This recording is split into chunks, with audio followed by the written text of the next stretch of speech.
Buat teman-temanku yang baru gabung, bisa cek di playlist untuk urutan videonya, dan bisa juga cek di playlist untuk judul barunya. Bab 472. Nona muda yang paling disukai. Medan perang kecil belum tersedia, yang menciptakan jendela waktu bagi Jiang Qiling untuk menyerap energi surgawinya. Patriark penegakan hukum memaafkan dirinya sendiri dan meninggalkan sisa masalah untuk diputuskan oleh Jiang Tianxun. Sebelum dia pergi, Patriark penegakan hukum melemparkan pandangan tidak ke Luli, tetapi ke lengan bajunya dan mengatakan kepadanya, "Luli, hewan peliharaanmu telah menyerap beberapa energi surgawi. Lindungi dengan baik dan jangan biarkan mati. Ketika itu tumbuh, itu akan membuatmu takjub." Petik 2. Luli berpikir bahwa kakek buyutnya akan memberitahunya sesuatu yang berhubungan dengan keluarga Lu. Luli tidak menyangka kalau itu tentang Little White. Dia mengangguk. Meskipun kecewa, dia tidak mengatakan apa-apa dan menyaksikan patriarki penegakan hukum dan yang lainnya pergi. "Ikutlah bersamaku." Jiang Tianxun memimpin jalan. Mereka melewati beberapa koridor dan tiba di sebuah kastil kecil. "Kamu bisa tinggal di sini selama beberapa hari. Ini adalah tempat tinggalku." Jiang Tianxun mengatakan kepada mereka, "Jangan berkeliaran. Kamu hanya bisa tinggal di sini. Pang, tunggu di sini. Ling Er, ikut denganku." Jiang Tianxun menunjukkan Jiang Qiling ke ruangan lain, mungkin, untuk memberitahunya cara menyerap energi surgawi. Luli tinggal di aula. Setelah beberapa saat, dia mengeluarkan Little White, mencoba melihat apakah Little White memiliki perubahan setelah menyerap kata-kata emas. Tapi dia tertidur lagi. Di permukaan, tidak ada yang berbeda. Setiap kali Little White menyerap sejumlah besar energi, ia akan tidur. Bagaimanapun, itu terlalu kecil. Hanya beberapa tahun telah berlalu sejak kelahirannya. Dalam istilah Swan Beast, itu masih bayi. Hanya dengan tidur ia dapat menyerap semua energi itu dan tumbuh lebih cepat. Luli berdiri di aula, mengingat ketidaknormalan dengan patung itu. Dia bingung. Dia yakin kelainan itu terjadi karena dia. Jiang Qiling datang ke sini dan memberikan penghormatan kepada patung itu sebelumnya tetapi tidak pernah terjadi apa-apa. Ini berarti bahwa Luli adalah penyebabnya. Pada saat itu, naga perak bergerak dan darahnya mendidih. Itu adalah bukti bahwa Luli adalah penyebabnya juga. Apa yang dia tidak bisa mengerti adalah bagaimana sinar cahaya pindah darinya ke Jiang Qiling dan menyerahkan energi surgawi kepadanya. Energi surgawi harus menjadi sesuatu yang baik, dinilai dari penampilan Jiang Tianxun dan lainnya. Jiang Qiling sekarang dianggap sebagai prajurit yang dipilih setelah diberikan energi surgawi. Ini adalah bukti kekuatan ajaib energi surgawi. Luli tidak menyesal bahwa dia tidak bisa mendapatkannya. Untuk alasan yang tidak diketahui Luli, naga perak itu menolak energi surgawi. Silver Dragon Bloodline adalah bagian integral dari dirinya sehingga ketika naga perak itu menolak energi surgawi, dia juga akan melakukannya. Selain itu, Jiang Qiling adalah temannya dan Little White lebih seperti keluarganya. Dari sudut pandang Luli, tidak ada yang lebih baik dari keduanya yang menerima energi surgawi. Jika Luli adalah orang yang memperoleh energi surgawi, semua rahasianya akan terbuka. Dia tidak suka menjadi sorotan. Ye Cha, Dewa Meng dan yang lainnya akan segera terungkap. Jika Luli menolak untuk bergabung dengan Aula Pembantai Iblis setelah mendapatkan energi surgawi, ia akan menempatkan dirinya dalam posisi yang sangat sulit. Lu Zengtan tidak akan mentolerir keberadaannya. Di mana Master dan dua wakil Master? Luli penasaran bahwa ketiganya tidak muncul ketika sesuatu sebesar ini terjadi. Sementara dia menuruti pikiran, Jiang Tianxun kembali. Cara dia memandang Luli aneh. Mengambil kursi tengah, Jiang Tianxun menyesap teh dan bertanya, "Namamu Luli? Kamu adalah putra Lu Ren Huang." "Baik tuanku," Luli menjawab dengan hormat. Jiang Tianxun mengangguk dan melanjutkan, "Saya tahu sesuatu tentang Anda. Saya mendengar bahwa Jiang Wuo menentang Anda berkencan dengan Ling Er." "Kencan?" Luli mengerutkan kening dan menjawab, "Saya pikir ini adalah kesalahan. Kami hanya berteman." Jiang Tianxun mendengus, "Jangan buang-buang waktu untuk mengatakan hal-hal seperti ini. Yang ingin saya katakan adalah, saya juga menentangnya. Anda tahu, Ling Er menjadi prajurit yang dipilih karena dia diberi energi surgawi. Tetapi kamu hanya di alam abadi dan kamu diusir dari keluarga Lu. Apakah kamu mengerti?" Petik 2. Luli memutar matanya. Semua orang di keluarga Jiang sama. Dia bahkan tidak ingin menjelaskan lagi dan hanya menjawab dengan diam. Bagaimana dengan ini? Petik 2. Jiang Tianxun memikirkannya dan berkata, jika kamu cukup beruntung untuk keluar dari medan perang kecil, aku akan memberitahu Wu untuk memberimu beberapa puluh juta kristal Suan. Kamu kembali dan berkultivasi. Biarkan Ling Er sendirian. Puluhan juta kristal Suan. Lu Li hampir tertawa. Setiap kali dia melakukan bisnis dengan Pavilion of Delicacy, dia akan menghasilkan puluhan juta kristal Suan. Mereka mencoba membelinya dengan jumlah yang begitu kecil. Apakah otak Jiang Tianxun rusak setelah menghabiskan begitu banyak waktu di aula pembantai iblis? Lu Li menyeringai tetapi dia tidak membalas.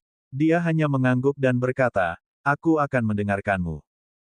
Jiang Tianxun mengangguk puas dan berkata, oke, tetap di sini untuk saat ini. Ketika Anda pergi ke medan perang kecil, Anda akan baik-baik saja selama Anda bersama Ling Er. Saya akan memberitahunya bagaimana melindungi dirinya sendiri. Jiang Tianxun pergi. Lu Li memasuki sebuah ruangan. Dia mengusir semua pikiran berantakan dari benaknya dan mulai berkultivasi. Dia baru saja mencapai alam abadi dan belum stabil. Dia belum mengembangkan kekuatan psikisnya.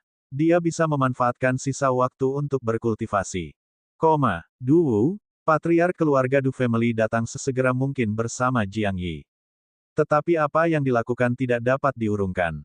Mereka tidak bisa mengatakan apa-apa lagi sekarang bahwa Patriarki Penegakan Hukum dan Jiang Tianxun telah memberikan persetujuan mereka terhadap Jiang Qiling memasuki medan perang kecil. Du Wu dan Jiang Yi kembali melapor. Tetapi Jiang Tianxun memberitahu mereka bahwa Jiang Qiling memicu patung itu dan diberi energi surgawi. Keduanya sangat gembira. Dengan cara ini, Jiang Wu tidak akan memarahi mereka ketika mereka kembali. Kota pembunuh iblis cukup meriah akhir-akhir ini. Fakta bahwa Jiang Qiling telah menerima energi surgawi dan berada di jalurnya untuk menjadi prajurit pilihan di masa depan melakukan perjalanan melintasi kota hanya dalam waktu 2 jam. Banyak prajurit di kota pembantai iblis bersemangat. Setelah prajurit terpilih muncul, manusia akan mampu mengalahkan 4 ras alien selama ribuan tahun. Manusia bisa membawa kehancuran pada 4 ras alien, membawa perdamaian dan keamanan bagi umat manusia selama puluhan ribu tahun. Informasi itu bahkan menyebar melampaui tembok kota pembunuh iblis ke seluruh tanah besar. Jiang Qiling menjadi nama yang dikenal semua orang. Jiang Wuo dan Pavilion of Delicacy sangat gembira mendengar berita itu. Segera, mereka menyebut Jiang Qiling sebagai patriark keluarga masa depan. Semalam, status Jiang Qiling meningkat dan dia sekarang adalah wanita muda yang paling penting dari Tanah Suci. Sebagai patriark keluarga Jiang di masa depan dan prajurit pilihan, Jiang Qiling menggantikan Ji Mengtian dari Istana Samsara sebagai nomor 1 nona muda. Tidak terlalu banyak tuan muda dan wanita muda yang dijadwalkan untuk datang ke medan perang kecil kali ini. Tetapi ketika berita itu keluar, banyak tuan muda dan wanita muda dari rumah-rumah bergengsi berangkat semalam. Mereka bergegas ke 3 pintu masuk, siap memasuki medan perang kecil. Tuan muda datang untuk Jiang Qiling. Betapa mulianya bagi seorang tuan muda jika dia bisa menjadi suami prajurit yang dipilih. Para wanita muda, di sisi lain, tidak yakin dengan berita itu. Mereka ingin bersaing dengan Jiang Qiling, memukulinya untuk membuktikan bahwa mereka lebih menakjubkan. Jiang Qiling dan Lu Li sekarang tahu bahwa karena mereka, medan perang kecil telah menjadi lebih hidup. Skala saat ini dan jumlah peserta tidak pernah terlihat sebelumnya. Bab 473, Kekuatan Psikis. Lu Li sedang berkultivasi. Selama 5 hari pertama, dia telah mengolah Suan energi untuk menstabilkan wilayahnya. Dia menemukan sesuatu yang aneh. Begitu dia mulai, Suan Qi mulai muncul entah dari mana terus-menerus. Dia kagum betapa dalamnya itu. Suan Qi di ruangan ini setidaknya puluhan kali lebih dalam daripada di luar. Dengan kata lain, kecepatan kultivasi tanpa bantuan pelet di ruangan ini bisa belasan kali lebih cepat daripada budidaya di luar. Lu Li tiba-tiba punya ide. Apakah Suan Qi diserap oleh kota pembunuh iblis mengarah ke Suan Qi yang jarang di luar? Apakah ada formasi besar di bawah kota pembantai iblis untuk menyerap Suan Qi dari seluruh dunia? Lu Li mulai mempelajari kekuatan psikis setelah 5 hari. Kekuatan psikis bisa sangat berguna. Kekuatan psikis adalah perpanjangan dari semangat seseorang. Seseorang akan dapat melihat dunia dengan roh, bukan untuk merasakan dunia dengan mata atau telinga. Dalam istilah yang lebih sederhana, itu akan melihat dunia dengan semangat yang bebas. Luli tahu bagaimana melepaskan kekuatan psikis. Kolam jiwanya telah menjadi cukup kuat untuk ini atau dia tidak akan mampu mencapai alam abadi. Di dalam jiwanya, ada kolam jiwa mengambang, menempati 2/3 dari ruang. Ukurannya adalah standar yang digunakan untuk mengukur kekuatan prajurit jiwa kolam. Semakin besar pon jiwa itu, semakin kuat pula jiwanya. Ketika dikembangkan ke tahap tertentu, jiwa bisa dibebaskan, tidak secara literal. Prajurit itu hanya merasakan lingkungan dengan ekstensi jiwanya. Luli sedang mengeksplorasi cara menggunakan kekuatan psikis. Dia mencoba metode yang diberikan Nyonya Yan kepadanya. Dia bermeditasi, membuat kekuatan psikisnya menghantam dinding Soul Pond sehingga membebaskan dan memperluas. Dia melakukan beberapa upaya tetapi tidak berhasil. Dia menyadari bahwa dinding Soul Pond-nya lebih tebal daripada yang lain. Jiwanya terbatas di dalam kolam jiwa, tidak dapat membebaskan. Mungkinkah itu karena naga perak? Tanda naga perak di Soul Pond-nya hampir membuatnya kebal terhadap serangan rata-rata pada jiwa. Bahkan Patriark Agung keluarga Lu yang mengambil jurusan kultivasi jiwa tidak dapat melihat melalui jiwa Luli. Ceker, Ratu dari Hak Rache, tidak mampu memikatnya juga. Jiwanya kuat. Mungkinkah itu alasan bahwa dinding kolam jiwanya lebih tebal? Ini adalah pemahaman Luli. Tapi dia tidak mau menyerah. Kekuatan psikis bermanfaat. Jika dia tidak bisa menggunakannya, kemampuan bertarungnya akan sangat berkurang. Orang lain akan dapat merasakan kehadirannya tetapi dia tidak dapat menemukan musuh-musuhnya. Dia tidak akan membiarkan itu terjadi. Dia mengambil keputusan dan mengarahkan kekuatan psikisnya ke dinding Soul Pond-nya berulang kali. Setiap kali, dia akan mencoba yang terbaik. Dia merasa akan mengalami gangguan mental. Ratusan kali, dan ribuan dan lebih banyak lagi. Luli telah kehilangan hitungan usahanya. Dia merasa seperti kehilangan akal. Dia tidak tahu apakah ini akan merugikan jiwanya atau tidak, tetapi dia percaya bahwa jika dia terus berusaha, dia akan memiliki kekuatan psikis untuk digunakan. Ledakan. 3 hari kemudian, Luli mendengar ledakan di benaknya. Tanda naga perak di Soul Pond-nya melotot. Pada saat itu, Luli merasa telah memasuki dunia baru. Akhirnya, rohnya bisa melampaui dinding Soul Pond-nya. Luli menutup matanya tetapi dia bisa melihat semua yang ada di ruangan itu, termasuk Little White yang sedang tidur. Dia bisa melihat setiap dekorasi di ruangan itu dan bahkan angin sepoi-sepoi.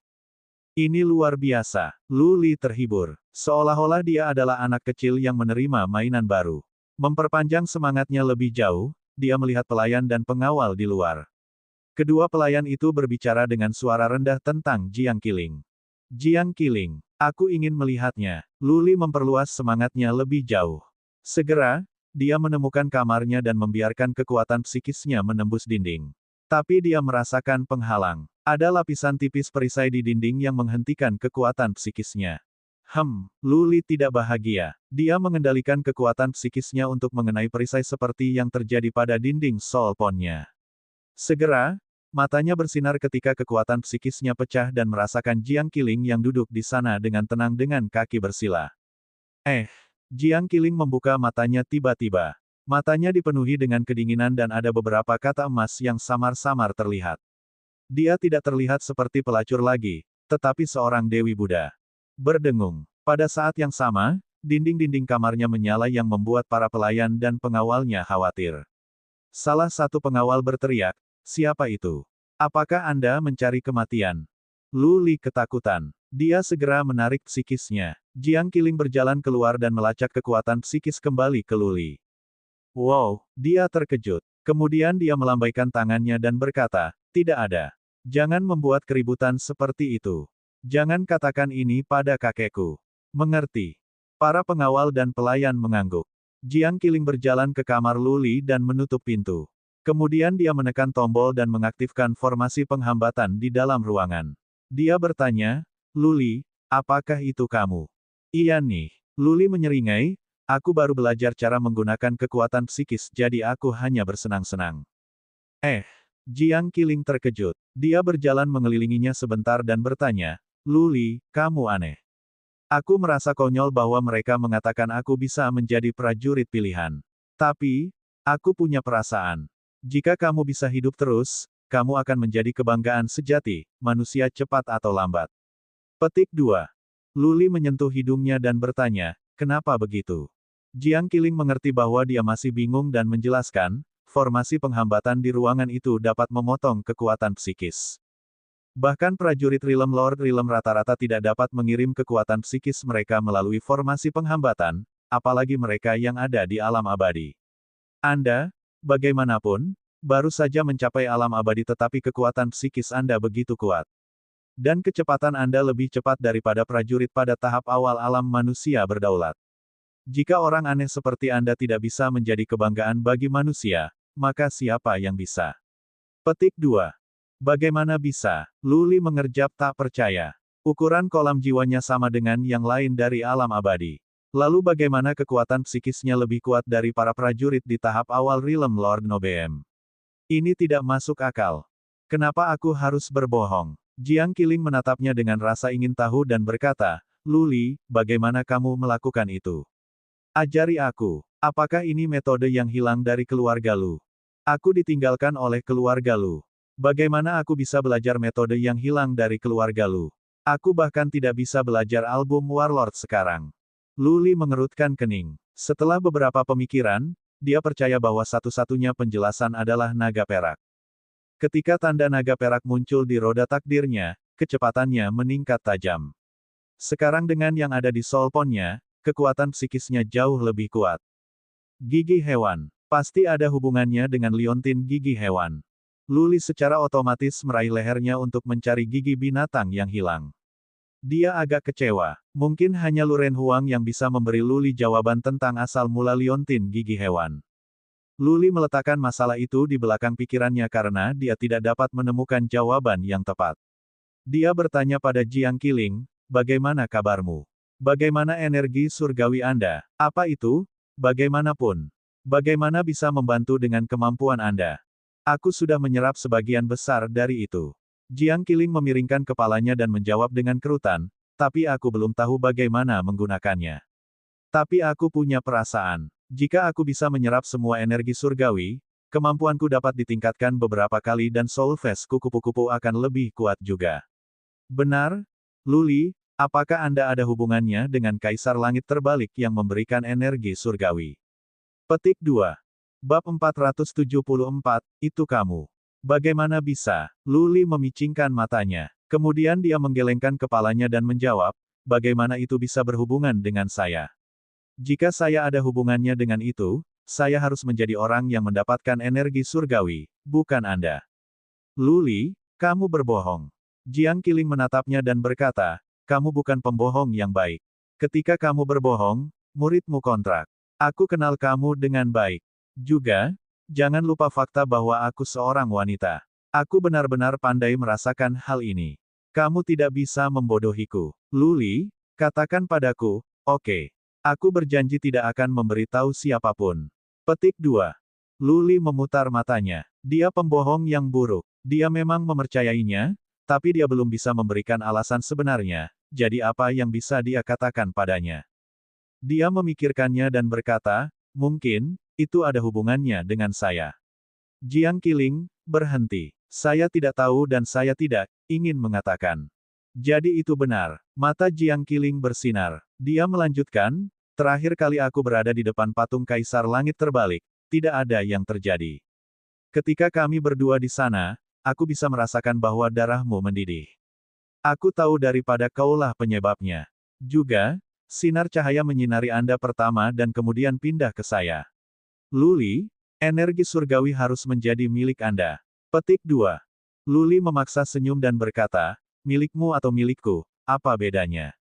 Jiang Qiling terkejut. Lalu dia memasang senyum yang paling indah dan termanis dan berkata, ya, apa punyaku milikmu? Aku milikmu. Tidak ada perbedaan, memang. Luli cemberut tetapi tidak memberikan jawaban. Dia memikirkannya dan mengubah topik, Jiang Qiling, di mana grounds pembantai iblis? Di mana medan perang kecil? Aku tidak tahu. Jiang Qiling menggelengkan kepalanya dan berkata, tapi itu tidak ada di dalam dunia kecil ini. Tempat pembantaian iblis dan medan perang kecil pada dasarnya adalah dua dunia kecil berskala besar. Ada koridor yang menghubungkan dunia kecil tempat kita berada dan dua medan perang kita bisa teleportasi ke sana. Petik 2. Ada satu hal yang aku tidak mengerti. Luli mengerutkan kening dan melanjutkan, bangsa Asmordian, balap barbar, balap Fodo dan balap bulu, mengapa mereka tidak melewati lautan dan melancarkan serangan langsung ke tanah besar? Mengapa mereka harus bertempur di Grounds Slaying Grounds? Petik 2. Itu terlalu jauh. Jiang Qiling menjelaskan, saya tidak tahu seberapa jauh keempat negeri itu dari kita. Mereka harus menghabiskan waktu 8 atau 10 tahun untuk mendapatkan pasukan mereka di sini. Ada binatang buas yang kuat di laut. Setengah dari pasukan mereka akan mati sebelum mereka bisa tiba. Petik 2. Grounds Slaying Grounds pada dasarnya adalah dunia kecil, ajaib dengan banyak koridor yang menghubungkan 5 tanah. Siapa yang bisa mengendalikan dunia kecil akan memiliki kekuatan untuk melancarkan serangan. Selama bertahun-tahun, kami telah mengirim begitu banyak prajurit untuk bertarung di Grounds Slaying Grounds untuk melindungi koridor yang menghubungkan ke Great Land jika seandainya ras alien mencapai Great Land melalui Grounds Slaying Grounds. Petik 2. Itu sama dengan medan perang kecil. Itu terhubung ke 5 tanah juga. Medan perang kecil tidak besar. Salah satu pejuang yang dipilih sebelumnya meletakkan lapisan pesona menggunakan mantra. Untuk manusia dan keempat alien ras, hanya prajurit yang berusia kurang dari 30 tahun yang bisa masuk. Petik 2. Poin ini yang dipahami Luli. Itu mirip dengan makam Kaisar Naga yang pernah dimasukinya. Tetapi makam Kaisar Naga hanyalah sebuah makam dengan ruang terbatas. Untuk meletakkan lapisan pesona di dunia kecil, yang bisa bertahan selama bertahun-tahun adalah kesaksian kekuatan mengesankan prajurit itu. Setelah mengobrol sebentar, Jiang Qiling kembali ke kamarnya. Dia memiliki energi surgawi yang tersisa yang menunggu untuk diserap. 7 atau 8 hari telah berlalu. Dia harus menghitung setiap menit karena medan perang kecil akan segera terbuka. Luli tidak membuang waktu untuk memikirkan pikirannya yang berantakan. Mereka akan segera memasuki dunia kecil.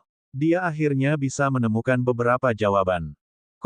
Kota pembunuh iblis semakin hidup setiap hari. Hanya dalam waktu 8 atau 9 hari, ribuan telah datang. Mereka semua adalah tuan muda dan perempuan muda dari keluarga yang berbeda bersama dengan mereka yang ikut. Hanya murid keluarga besar yang diizinkan memasuki area pembantaian iblis. Tetapi orang selalu punya cara untuk berkeliling kebijakan. Banyak murid dari keluarga tingkat 4 atau kelima akan berpura-pura bergabung dengan keluarga besar untuk ikut merasakan pengalaman ini. Keluarga besar tidak keberatan dengan ini. Lagi pula, keluarga-keluarga peringkat keempat dan kelima adalah afiliasi keluarga-keluarga besar. Pertumbuhan prajurit dari mantan bisa menguntungkan yang terakhir. Faktanya, mereka yang ikut-ikutan menghabiskan lebih banyak waktu dalam mentega untuk para master muda dan wanita muda. Biasanya, mereka tidak akan memiliki kesempatan untuk berbagi hidup dan mati atau kesempatan untuk menyenangkan mereka dari keluarga besar. Para tuan muda dan wanita muda akan merasa lebih baik tentang diri mereka sendiri dengan begitu banyak orang di sekitar mereka sehingga mereka memberikan persetujuan mereka. Karena itu, jumlah orang yang datang ke kota pembantai iblis besar. Tapi, tidak banyak yang benar-benar berasal dari keluarga kaya dan berpengaruh. Selain Jiang Qiling, hanya 6 dari 12 keluarga kerajaan yang mengirim prajurit. Keenamnya adalah Istana Samsara, Keluarga Lu, Tumulus Alam Semesta, Istana Raungan Surga, Perkumpulan Hades, dan Paviliun Bunga. Sampai sekarang, hanya 6 dari 12 keluarga kerajaan yang mengirim murid paling berbakat mereka. Keluarga dan pasukan ketujuh mengirim cukup banyak murid. Keluarga Du, Istana Surga yang Damai, Keluarga Qin dan beberapa lainnya di Paviliun Kelezatan dan keluarga Jiang sendiri mengirim tuan muda dan wanita muda berbakat mereka. Tak perlu dikatakan, mereka ada di sini untuk melindungi Jiang Qiling. Dalam situasi yang mengerikan, mereka akan berada di sana untuk menutupi retret Jiang Qiling dan mengorbankan hidup mereka untuknya. Prajurit yang terpilih di masa depan tidak bisa dibiarkan mati di dunia kecil. Sebelum tuan muda dan wanita muda itu datang, Family Patriarchs mereka memberitahu mereka bahwa jika Jiang Qiling meninggal di medan perang kecil, mereka tidak harus kembali ke keluarga mereka. Jiang Qiling bukan hanya harapan untuk Paviliun Kelezatan, tetapi juga untuk keluarga lain. Baik Paviliun Kelezatan maupun keluarga lain tidak akan membiarkannya dirugikan dengan cara apapun. 5 atau 6 hari lagi berlalu. Akhirnya, Jiang Qiling menyerap setiap bagian dari energi surgawi dan mengintegrasikannya dengan energi suannya. Dia keluar dari kultivasi. Pintu masuk ke medan perang kecil akan terbuka sekarang. Dia pergi untuk membangunkan Luli dan mereka berjalan keluar kastil. Jiang Tianxun sudah menunggu mereka. Dia membawa mereka ke aula sekaligus. Di aula berdiri 11 orang. Mereka tidak terlalu muda. Mereka harus setidaknya 26 atau 27, beberapa dari mereka hampir berusia 30 tahun. 8 dari mereka adalah pria dan 3 adalah wanita. Tetapi mereka semua mengenakan baju besi, kuat dalam roh. Luli melirik mereka dan terkejut menemukan bahwa mereka semua berada di alam Dewa Mulia. Salah satu dari 11 telah mencapai tahap selanjutnya dari Realm Lord Nobeem. Salam, Nyonya Qi. Mereka semua membungkuk kepada Jiang Qiling dan memilih untuk mengabaikan Luli di belakang. Ling Er, Jiang Tianxun menunjuk ke 11 dan berkata, itu adalah yang terbaik dari Pavilion Delicacy dan pasukan afiliasinya. Anda kenal beberapa dari mereka. Mereka di sini untuk melindungi Anda. Jika Anda mati, mereka mati bersama Anda. Jadi, jangan aku tidak bertindak gegabah di medan perang kecil kali ini. Petik 2. Jiang Hu. Jiang Tianxun berteriak. Salah satu yang lebih tua berdiri, membungkuk dan berkata, Tuan. Jiang Tianxun mengangguk dan berkata, kamu akan memimpin mereka kali ini. Jika Ling Er melakukan sesuatu yang tidak disarankan, menjatuhkannya, membawanya kembali ke markas, dan membawanya kembali ke sini sekaligus setelah setengah tahun. Iya nih. Jiang Hu menangkupkan tinjunya dan menerima pesanan. Luli tahu bahwa Jiang Tianxun pasti punya rencana untuk Jiang Qiling. Luli tidak menentang pengaturan ini karena dia ingin dia aman juga. Luli semakin bersemangat. Medan perang kecil akan terbuka sekarang. Bakat dari 4 ras alien akan dikumpulkan di sini juga. Semuanya dari menyelamatkan Bai Qiuxue, menemukan Luling untuk menyelamatkan Lu Ren Huang akan tergantung pada perjalanan ini. Bab 475, mengumpulkan elit. 1 hari berlalu. Hari ini, sebuah plaza di utara kota dipenuhi dengan banyak orang. Setidaknya ada puluhan ribu di sini. Biasanya, paling banyak 4 atau 5 ribu akan pergi ke medan perang kecil. Kali ini, ada pertemuan untuk lebih dari 10.000 prajurit. Skala ini belum pernah terjadi sebelumnya. Jika 4 ras alien tidak mengirim prajurit muda terlalu banyak, manusia akan memiliki keuntungan luar biasa. Luli dan Jiang Qiling terkejut melihat pemandangan itu ketika mereka tiba di alun-alun. Mungkin tidak akan ada cukup ras alien untuk dibunuh oleh begitu banyak prajurit manusia. Lalu bagaimana seharusnya Luli dan Jiang Qiling mendapatkan poin yang cukup? Wow, munculnya Jiang Qiling menarik perhatian banyak orang.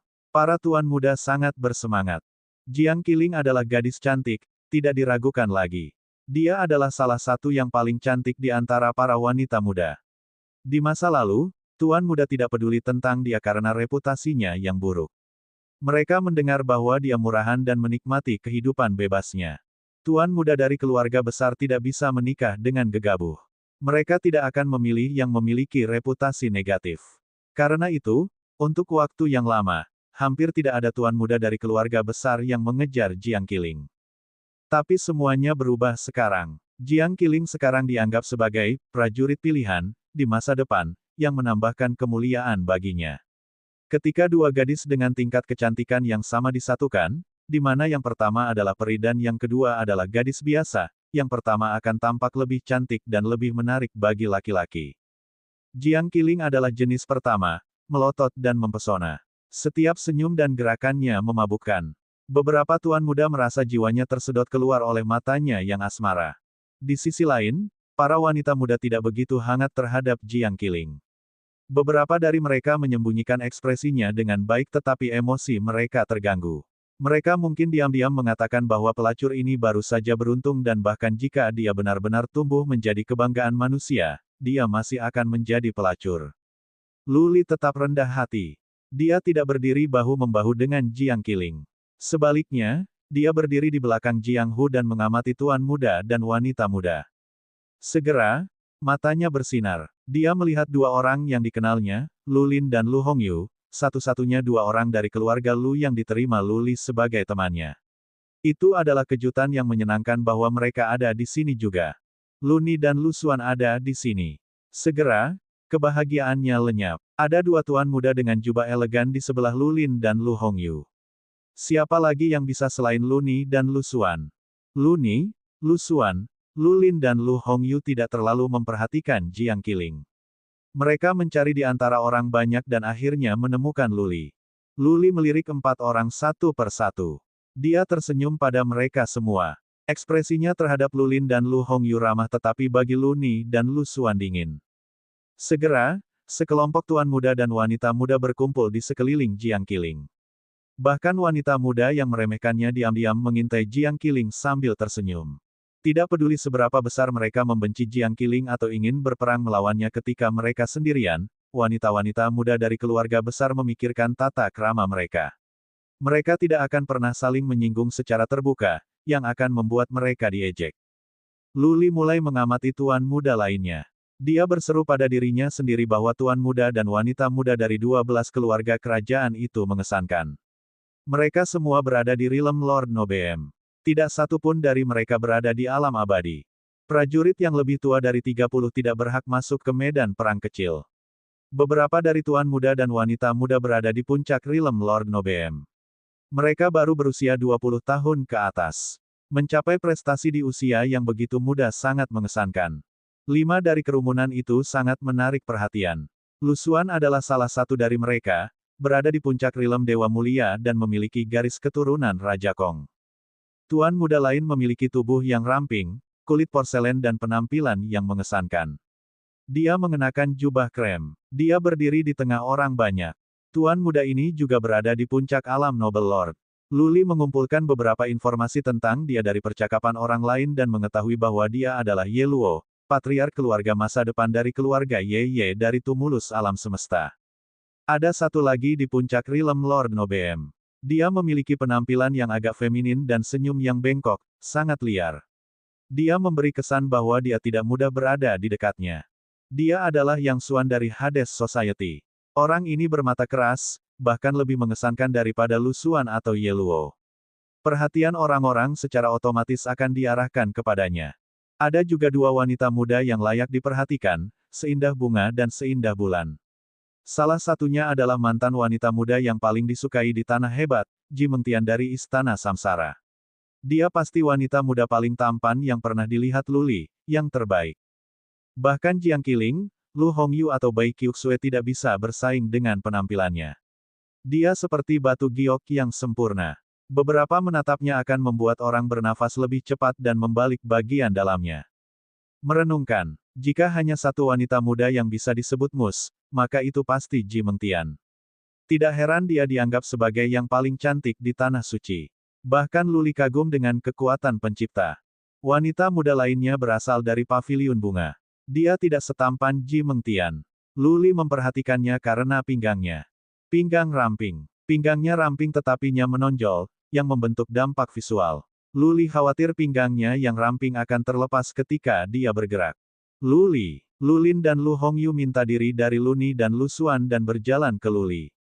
Lu Lin dan Lu Hongyu memiliki perasaan campur aduk. Mereka dipenuhi dengan kata-kata untuk diucapkan kepada Lu Li tetapi tidak bisa mengutarakan pikiran mereka ketika mereka melihat Lu Li.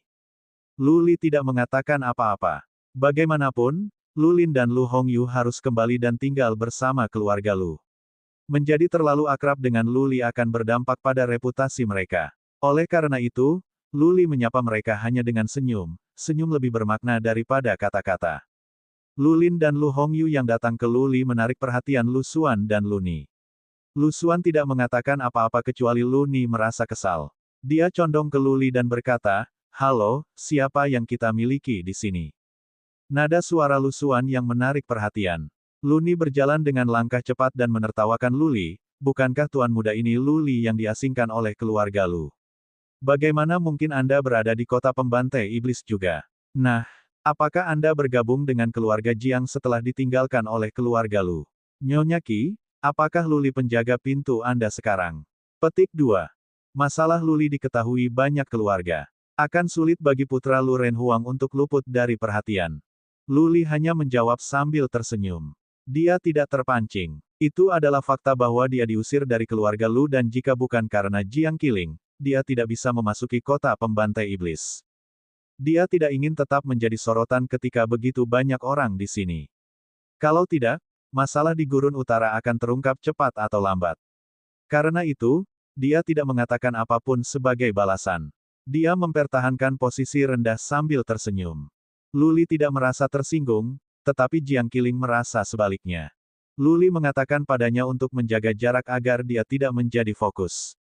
Namun, Jiang Qiling membuang kekhawatiran itu dari benaknya. Mengintimidasi Luli adalah pelanggaran yang lebih buruk daripada menggertaknya. Dia segera menjawab, Luli tidak ada di keluargaku. Keluargaku ingin dia bergabung, tetapi paviliun kelezatan berada di bawahnya. Faktanya, jika dia bergabung, kita akan memesankan posisi patriark untuknya. Aku bahkan bisa menyajikan teh padanya dan menunggunya setiap hari. Lu Xuan, keluarga Lu tidak memiliki visi. Bagaimana kamu bisa meninggalkan bakat seperti itu? Aku tidak tahu apakah itu karena leluhurmu telah kehilangan akal atau kamu dan saudaramu berpikiran sempit sehingga kamu tidak bisa mentolerir orang lebih baik daripada kamu. Petik 2. Kata-katanya menyapu alun-alun dengan sensasi besar. Bab 476, Base Camp. Tuan muda dan wanita muda dari rumah tangga terhormat jarang menumpahkan semua keramahan. Tapi Jiang Qiling melakukannya untuk Lu Li hari ini. Sejujurnya, banyak tuan muda dan wanita muda tahu bahwa Lu Li diasingkan dari keluarga Lu. Mereka juga sadar bahwa dia diusir karena Lu Zengtan berusaha merebut kekuasaan dan tidak bisa mentolerir keberadaan Lu Li. Tetapi siapa yang akan mengatakannya dengan lantang? Jiang Qiling pada dasarnya telah menempatkan masalah ini di tempat terbuka. Juga, untuk membuktikan bahwa Lu Li berharga, dia tidak keberatan merendahkan dirinya dan paviliun delicacy. Tampaknya itu adalah Lu Li yang tidak peduli. Ketika seseorang dipuji, orang lain akan melihat orang ini dengan cara yang berbeda. Status Lu Li meningkat di mata orang banyak segera. Senyum Lu Li, sebagai tanggapan atas penghinaan Lu Ni menjadi simbol kecanggihan sang pembuat. Bagi yang lain, Lu Li adalah seorang pria berprestasi yang tidak akan membungkuk begitu rendah untuk berdebat dengan pria biasa. Ye Luo dari Tumulus of Heaven, Yan Xuan dari Hades Society dan Ji Mengtian dari Istana Samsara mulai memahami Lu Li dengan cara yang berbeda. Pandangan Yang Xuan kepada Lu Li berisi jejak permusuhan. Ye Luo, di sisi lain, memberi Lu Li tampilan yang ramah. Mata Ye Luo jernih. Ketika melakukan kontak mata dengannya, orang akan merasa di rumah. Ji Mengtian tersenyum begitu memabukkan sehingga orang tidak berani memandangnya dua kali. Dai Feixue penasaran, sangat tertarik pada Lu Li. Lu Li secara internal kesal pada dirinya sendiri karena menangkap begitu banyak perhatian. Dia tidak ingin tinggal di pusat perhatian dan menyebabkan keluarga besar memperhatikannya. Gurun Utara tidak akan memiliki rahasia lagi. Qian Phoenix Rache dan The Mammoth Rache akan diketahui, yang akan menjadi akhir dari mereka. Lu Li berpikir dengan cepat. Segera, dia tersenyum lebar, membungkuk pada Jiang Qiling dan berkata, Nyonya Qi, jangan lakukan ini padaku. Aku menyesal telah membuatmu tidak senang terakhir kali. Aku tidak berpikir kamu perlu kembali ke saya suka ini.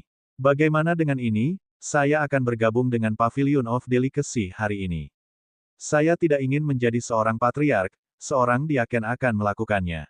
Saya pikir, banyak patriark akan kesulitan menerima ide karena saya hanya di alam abadi.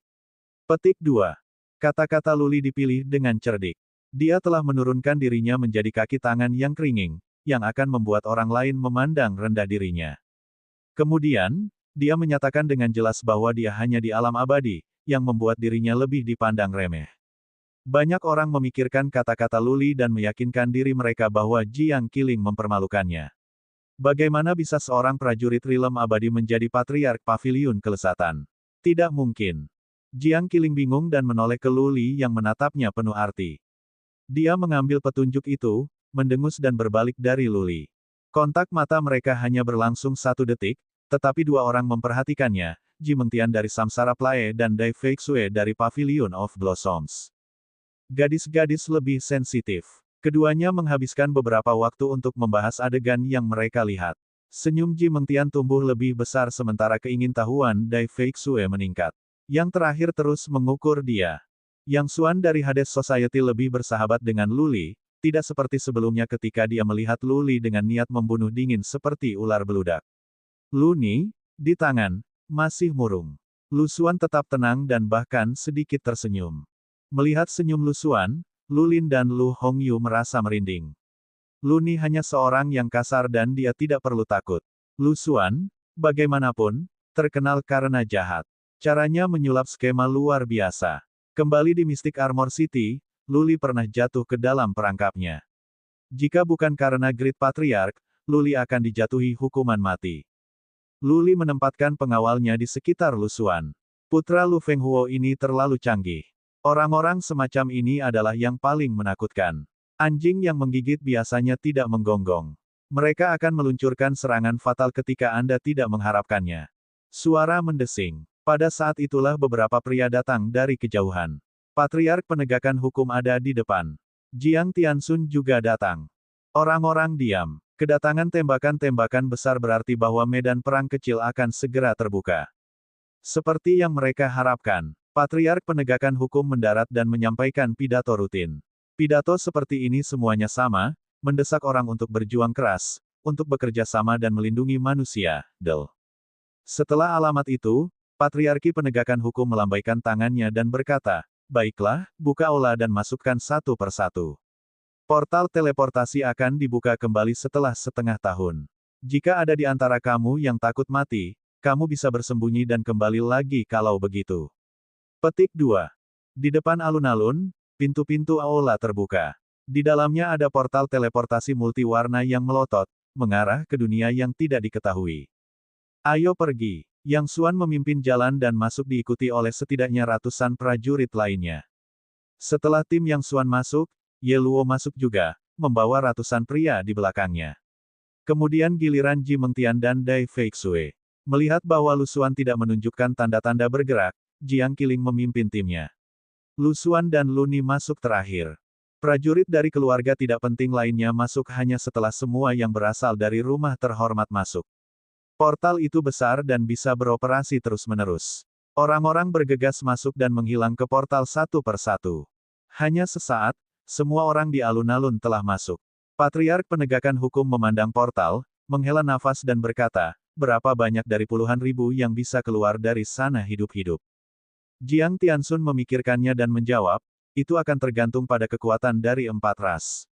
Jika tidak ada pejuang rilem manusia sovereign rilem muncul di 4 ras, maka saya pikir lebih dari setengah dari prajurit kita dapat bertahan hidup. Tetapi jika ada, saya akan senang jika 1/5 dari pasukan kami dapat kembali. Petik 2.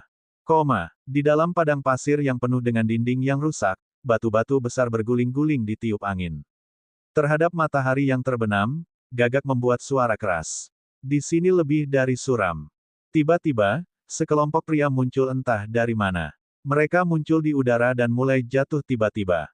Banyak dari mereka yang siap dan beberapa jatuh di wajah mereka. Wosh! Luli dan Jiang Qiling tiba pada waktu yang hampir bersamaan. Mereka muncul di langit dan jatuh. Berdengung. Jiang Qiling akrab dengan tempat ini. Sambil berteriak, "Bed of Life," satu muncul dari perut Jiang Qiling, yang memperlambat turunnya ke tanah. Jiang Hu dan yang lainnya menyadari situasi di sini tetapi tidak pada Luli. Yang sedang berkata, Jiang Qiling terbang ke Luli dan meraihnya. Gravitasi di sini kuat. Mendarat dengan stabil di tanah, Luli memeriksa sekitarnya. Tidak ada yang terbang dan ada lebih banyak yang muncul dan jatuh dari atasnya. Gaya gravitasi ada di sini 10.000 kali dari yang ada di luar. Jiang Qiling berbisik padanya. Kemudian dia memimpin jalan dan menunjukkan Luli ke samping sambil menjelaskan, terlepas dari perlombaan bulu, tidak ada ras lain yang bisa terbang dengan baik di sini. Bahkan para prajurit di puncak Rilem Lord Rilem akan mengalami kesulitan terbang ke atas. Luli bertanya dengan rasa ingin tahu, apakah ini terbentuk secara alami? Tidak, itu buatan manusia. Jiang Qiling menjawab, itu ditetapkan oleh prajurit yang meletakkan lapisan pesona. Kekuatan gravitasi memberikan pengaruh yang sama pada semua orang di sini. Secara alami, tujuannya adalah untuk mengintensifkan pertempuran. Di bawah pengaruh gravitasi, seseorang akan melambat. Dalam hal ini, seseorang tidak dapat melarikan diri dari serangan musuh dan pertempuran jarak dekat adalah satu-satunya jalan keluar. Entah Anda mati, atau Anda mengalahkan musuh Anda. Petik 2. Berjalan ke sudut di antara dinding yang rusak, mereka menemukan sebidang tanah yang rata. Jiang Qiling melambaikan tangannya dan berkata, berkemah di sini. Ini akan menjadi markas kami. Ketika kami lelah karena perkelahian, kami kembali ke sini untuk beristirahat. Jiang Hu dan yang lainnya melompat berdiri sementara Luli bertanya, mengapa kamu menyebutnya base camp? Bab 477, Perhatian Xuan. Kota di sini hancur. Mengambil di sekitarnya, Jiang Qiling menjelaskan kepada Luli, tapi ada lapisan pesona yang terbentuk secara alami. Penjajah tidak dapat mencapai kita selama kita berada di dalam reruntuhan itu. Juga, 4 ras memiliki base camp sendiri juga. Di base camp, kemampuan ras lain akan berkurang. Ketika ras alien masuk base camp kami, mereka akan seperti domba yang menunggu untuk disembelih. Ketika kita pergi ke mereka, kita akan dianggap kurang mampu juga. Base camp adalah tempat aman bagi kita semua masing-masing, termasuk ras alien. Tentu saja, sambil menunjuk reruntuhan, ia melanjutkan, jika seorang jenius yang aneh dilahirkan di antara musuh-musuh kita, begitu berbakat sehingga dia bisa menjadi yang terbaik bagi kita ketika dia kurang mampu, maka kita harus menyebut diri kita tidak beruntung. Kota ini rusak karena perlombaan bulu disaksikan kelahiran seorang bakat 10.000 tahun yang lalu yang mengejar manusia di sini dan merusak tempat itu. Petik 2. Oh begitu. Luli bertanya-tanya mengapa dunia kecil ini memiliki sebuah kota dan mengapa itu rusak. Jadi, itulah yang dilakukan ras bulu. Beristirahatlah. Jiang Qiling berkata dengan suara rendah, pasukan dari ras lain sedang berkumpul. Kita semua perlu menyesuaikan diri dengan lingkungan di sini. 3 hari kemudian, tim kita akan berangkat untuk membunuh iblis-iblis itu. Tim kita. Luli melihat dan melihat 10.000 prajurit manusia datang dan mulai membentuk tim dan kelompok kecil. Dia bertanya, apakah tidak nyaman bagi kelompok besar untuk memobilisasi di sini? Tidak. Jiang Qiling berkata, kakek saya mengatakan bahwa medan di sini aneh. Biasanya, kami pergi dalam tim yang terdiri dari puluhan. Semakin banyak di tim, semakin jelas target kami. Ini sama untuk balapan lain, juga. Tim kecil lebih tangguh. Kita akan bertarung jika kita bisa dan melarikan diri jika kita tidak bisa. Petik 2. Tenda dibangun satu demi satu, tenda seperti yurt kecil Mongolia. Ada begitu banyak tenda di sini sehingga orang tidak bisa melihat ujungnya. Bagaimana kamu menghitung poin? Luli mengajukan pertanyaan kritis. Bagaimana para patriark di luar tahu berapa banyak yang telah dia bunuh? Apakah dia harus memenggal musuh-musuhnya dan membawa kepala kembali? Tetapi itu akan memicu beberapa konflik internal. Satu bahkan bisa membunuh sesama manusia dan merampok cincin antar pribadi manusia lain untuk mendapatkan poin. Kami tidak harus menghitungnya. Bawalah jimat giok ini bersamamu. Menyerahkan satu, Jiang Qiling berkata, ada formasi di dalam yang dapat melacak segala sesuatu yang terjadi di sekitar kita. Ketika pertarungan berakhir, Anda menyerahkan jimat batu giok dan aula pembantai iblis akan meringkasnya untuk kita. Ini bagus. Luli mengambil jimat giok dan mengikatnya di ikat pinggangnya. Melihat seseorang berjalan dari kejauhan, dia melambaikan tangannya dan berkata, Jiang Qiling, seseorang ada di sini untukmu. Aku akan pergi dan berkultivasi. Jiang Qiling melemparkan pandangan jijik kepada orang-orang yang datang. Ketika dia melihat bahwa itu Yang Xuan dengan anak buahnya, dia menjadi lebih tidak senang. Seperti yang dia duga, Yang Xuan ada di sini untuk dengan anggun mengundang Jiang Qiling untuk bergabung dalam timnya, mengklaim bahwa kedua tim bersama-sama akan membentuk tim terkuat dan mendapatkan jalan mereka di medan perang kecil. Tak perlu dikatakan, dia menolaknya. Jiang Qiling tidak tertarik bergabung dengan tuan muda dan wanita muda dari rumah tangga kaya. Tidak ingin membuang waktu lagi untuknya, dia mengirim Yang Xuan pergi hanya dengan beberapa kata. Kemudian Luni datang setelah Yang Xuan pergi. Kali ini, Jiang Qiling tidak menunjukkan rasa hormat sama sekali dan hanya mengatakan bahwa dia terlalu lelah untuk bertemu dengan pengunjung. Lebih banyak murid dari keluarga besar datang tetapi semua tidak diberi kesempatan untuk bertemu Jiang Qiling. Mereka semua kembali, berkecil hati. Tapi Ji Mengtian dari Istana Samsara, Dai Feiyu dari Paviliun Bunga dan Ye Luo dari Tumulus of Universe tidak datang. Luli duduk di tendanya dan berkultivasi, melestarikan kekuatan dan menyimpan energinya. Dia siap bertarung atas perintah Jiang Qiling. Dia sebenarnya memiliki lebih banyak pertanyaan untuknya tetapi itu bukan saat yang tepat. Memasuki tendanya secara tiba-tiba akan menyebabkan banyak orang memperhatikannya. Selama 3 hari, banyak murid mengirim pelayan mereka untuk mengundang Jiang Qiling ke pesta. Pihak-pihak di sini tidak bisa sebagus apa yang mereka nikmati di luar. Ini hanya pertemuan orang untuk bersenang-senang. Namun, Jiang Qiling tidak berminat. Dia menyuruh semua orang pergi, mengatakan bahwa dia harus tetap berkultivasi tertutup untuk mengeksplorasi cara-cara menggunakan energi surgawi yang baru saja dia serap. Pada malam ketiga, seorang pria datang. Tidak ada yang tahu untuk siapa dia bekerja. Dia bertanya kepada Jiang Hu tentang Jiang Qiling dan pergi dengan kecewa setelah mengetahui bahwa dia berkultivasi. Tanpa sengaja atau sengaja, dia melemparkan benjolan lumpur abu-abu ke samping dan terguling ke tenda Luli. Tanpa menatap tenda Luli, pria itu pergi dengan langkah cepat. Luli kaget. Dia membuka matanya dan memastikan bahwa dia tidak dalam bahaya. Kemudian, dia memperhatikan benjolan lumpur. Dengan kekuatan psikisnya, dia menemukan selembar kertas di lumpur. Dengan hati-hati menyebarkan lumpur dengan belati, Luli mengambil selembar kertas setelah dia memastikan tidak ada racun di dalamnya. Setelah membacanya, ia mulai merasa suram. Hanya ada 3 kata di atasnya, peduli pada Suan. Tentu saja Suan berarti Lu Suan. Seseorang memberitahu Luli untuk mengawasi Lu Suan. Ini harus dikirim oleh Lu Lin atau Lu Hongyu. Sangat mungkin bahwa keduanya telah mendengar sesuatu atau merasakan sesuatu. Mereka tidak bisa datang ke Luli secara langsung sehingga mereka mengirim seorang pria untuk menyampaikan pesan. Luli curiga bahwa Lu Fenghuo atau Lu Suan adalah alasan Song Qi bisa mengejar ke Gurun Utara. Kalau tidak, Istana Singa Biru tidak akan membiarkan Song Qi melarikan diri dan Song Qi tidak akan tahu bahwa Luli berada di Gurun Utara. Kembali ketika Luli membuat kekacauan di kota Mystic Armor dan dijatuhi hukuman 100 tahun di Pulau Omen, Luli menjadi curiga bahwa itu adalah perangkap yang dibuat oleh Lu Suan atau Lu Fenghuo. Pada saat ini, Luli menanggapi pesan itu dengan serius. Dia tidak takut dengan serangan terbuka, tetapi orang yang insaf itu baik hati. Dia khawatir dia bisa masuk ke setup dan tidak menemukan jalan keluar. Kebetulan dia telah berjanji pada leluhur besar bahwa jika orang-orang keluarga Lu tidak mengacaukannya, dia tidak akan membahayakan mereka. Tetapi Luli tidak memiliki bukti bahwa Lu Suan melakukan hal-hal itu. Patriark Agung mungkin membuat kesulitan bepergian jarak jauh untuk membunuh Luli jika dia bertindak melawan Lu Suan dengan gegabah. Sakit sekali di pantat, Luli mengerutkan kening. Dia percaya dia harus mencoba yang terbaik untuk menghindari Lu Suan dan menjauh darinya dan yang lain jika mereka ada di dekatnya. Mustahil Lu Suan akan membunuh Luli di siang hari yang terbuka. Lagi pula, Lu Renhuang masih hidup dan ada kemungkinan Lu Zeng yang akan bangun. Keesokan harinya, banyak orang bangun sebelum subuh. Mereka menyiapkan pot sendiri dan memasak di ladang.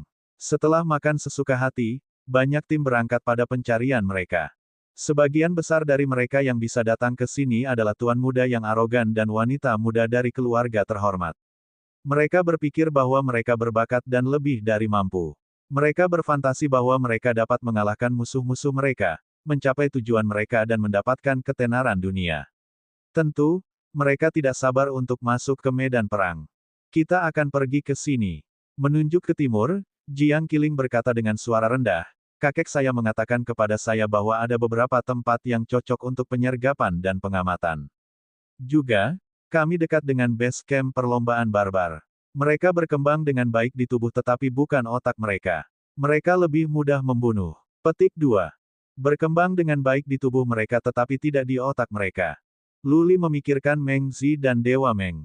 Saat berlari dengan tim, dia bertanya dengan rasa ingin tahu, saya mendengar bahwa pernah ada perlombaan mammoth di Central Plains. Apakah perlombaan mammoth dan perlombaan barbarian terkait? Haha, Jiang Qiling tersenyum dan menjawab, ras mammoth bukan apa-apa. Ras barbar adalah raksasa, orang-orang biadab. Aku belum pernah melihat mereka sebelumnya. Ayo pergi dan kita akan bertemu dengan mereka. Bab 478, Perlombaan Barbar. Medan perang kecil itu memang memiliki medan yang aneh. Faktanya, dunia ini tidaklah kecil. Luli dan tim telah melakukan perjalanan selama 2 hari tanpa berlari ke ras alien. Jarang ada dataran di sini. Pegunungan dan lembah menghiasi dunia, membuat tanah terfragmentasi dan lebat dengan hutan. Dunia ini tidak kekurangan batu dan kanon. Mengingat gravitasi sangat kuat, tidak ada yang memilih untuk terbang. Mereka berjalan kaki. Kondisi tanah tertentu membuat kelompok-kelompok tempur besar tidak efektif, kecuali para pejuang berdiri di garis panjang. Tapi itu akan membuat mereka menjadi target yang terlalu jelas dan mereka yang berada di depan tidak akan bisa membantu mereka yang ada di belakang dan sebaliknya. Formasi semacam itu hanya akan menyebabkan lebih banyak kerugian daripada manfaat. Setelah 2 hari bepergian, Luli berseru pada dirinya sendiri bahwa rute yang diarahkan Jiang Tianxun cukup baik. Mereka akan menemukan tempat untuk bersembunyi dengan mudah dan melihat musuh mereka jika mereka benar-benar dekat dengan tempat berkumpulnya balap barbarian. Menurut Jiang Qiling, orang-orang barbar berukuran lebih besar daripada ras mamut atau ras titan. Jika demikian, bukankah para barbar akan mengguncang tanah saat berjalan dan ditemukan dari jauh? Cara Luli dan tim menginjaknya dikelilingi oleh hutan dan dipenuhi gua. Akan mudah bagi mereka untuk melarikan diri. Bagaimana mungkin raksasa seperti orang biadab mengejar gua? Bang, bang, bang. Lebih dari setengah hari kemudian, pada malam hari, terdengar suara langkah kaki yang teredam. Jiang Qiling, yang bosan, memiliki cahaya di matanya. Jiang Hu dan yang lainnya yang waspada juga bersemangat. Apakah mereka akhirnya akan menghadapi orang barbar? Cari selimut dan sembunyikan ki dan energimu. Jiang Qiling melambaikan tangannya. Lebih dari selusin bergegas ke gunung, merangkak di hutan dan menatap ke kejauhan. Bang, bang, bang. Di pegunungan yang jauh, beberapa bayangan hitam yang samar-samar terlihat bergerak. Karena mereka terlalu jauh, hanya beberapa sosok kabur yang bisa dilihat. Tapi ini sudah cukup bagi Luli dan yang lainnya untuk merasa dicekik. Jumlahnya setinggi gunung. Setiap langkah yang mereka ambil bisa membawa mereka dari satu gunung ke gunung lain dalam kecepatan cepat. Ki dan energi mereka kuat. Meskipun mereka lebih dari 3.000 kaki jauhnya, ki mereka telah menyelimuti manusia. Luli dan yang lainnya merasakan detak jantung mereka bertambah cepat. Beberapa dari mereka telah mendengar cerita tentang perlombaan barbarian sejak mereka masih muda, tetapi ini adalah pertama kalinya bagi mereka untuk benar-benar melihat perlombaan. Legenda mengatakan bahwa ras barbar telah mewariskan bloodline dari dewa-dewa raksasa kuno.